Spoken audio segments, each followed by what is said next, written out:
I'm Sarah Fergani with KENS 5 News Now. A bust by BCSO's organized crime unit nets drugs, weapons, and jewelry worth thousands of dollars. Now one man is facing federal charges. Check out the pictures the Bexar County Sheriff's Office shared overnight. Deputies say during the search warrant, they found an estimated $35,000 in cash, jewelry valued at over $30,000, 6 weapons scales covered in drug residue, and a number of drugs, including Xanax and cocaine. Deputies arrested 26-year-old Alejandro Cordova, now facing multiple federal charges for possession with intent to deliver. The family of a murdered local boxer has a heartfelt message to the public 5 years after he was found shot to death. George Ramos's family will get together today at the cemetery to remember him as they continue to search for answers. They're hoping to reignite curiosity, pushing someone to come forward with information about his case. On June 20th, 2019, 18-year-old Ramos was found shot multiple times inside a crashed white Ford Expedition that came to a stop in an old gas station near Les Harrison and Culebra Road. At one point, an arrest was made, but charges were later dismissed. 5 years later, Ramos's mother continues to press for answers. I know you're scared. I know you have these thoughts and these feelings. But to the person who saw them and can ID them, you know you're the only one left in this puzzle to put this and get justice for George. The mom says they just want a sense of closure. If you know anything about Ramos's death, you can call SAPD anonymously. Another local family is asking for justice for their loved one. She was shot and killed by San Antonio officers exactly a year ago during a mental health episode. Melissa Perez's family got together at her gravesite Sunday. They say they're preparing for a trial to hold those officers accountable. Perez was reportedly suffering from a schizophrenic episode when officers shot her in her apartment. Former Sergeant Alfred Flores and former officer Eleazar Alejandro are now indicted for murder. Meanwhile, former officer Nathaniel Villalobos was indicted for aggravated assault with a deadly weapon. All 3 officers will be tried together. The family says they may find out this week when the trial will happen.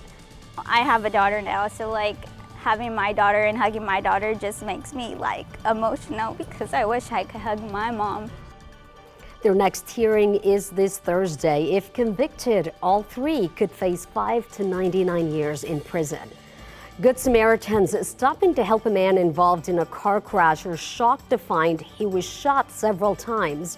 Neighbors told police they heard a loud crash outside the gate at the Serenity Apartments off Forsbach near Evers on the northwest side around 4 Sunday morning. And when they went to look, they found a car had crashed into trees near the entrance and the driver was shot several times.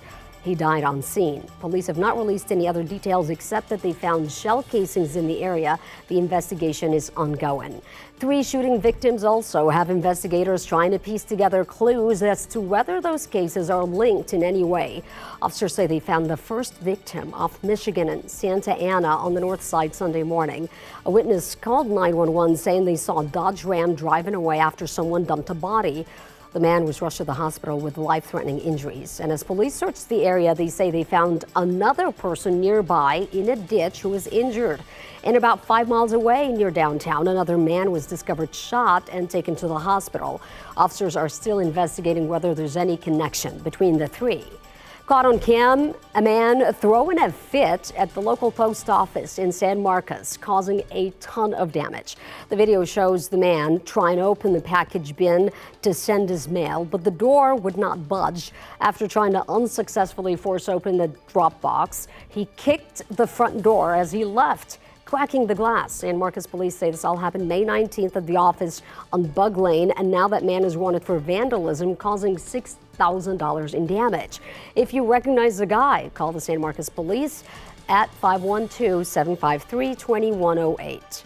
More questions and answers in a possible kidnapping case at a downtown motel after SAPD got a call about 4 men reportedly being held against their will. Officers responded to the Inn and Studios off I-35 and Ceballos for a report of aggravated kidnapping Saturday night. When officers got there, the caller gave them pictures of 3 men allegedly being held against their will. Officers were told that whomever was holding the men was demanding payment for their release. Officers were eventually able to find the 4 victims, including one under 18, and they also found 3 suspects. An important reminder as fireworks sales in Texas kick off today ahead of the 4th of July celebrations. Law enforcement is reiterating it is illegal to set off fireworks in the city of San Antonio. So if you're caught, you could be charged with a Class C misdemeanor and hit up with a $2,000 fine. Just something to keep in mind. That's KENS 5 News Now. I'm Sarah Frugani.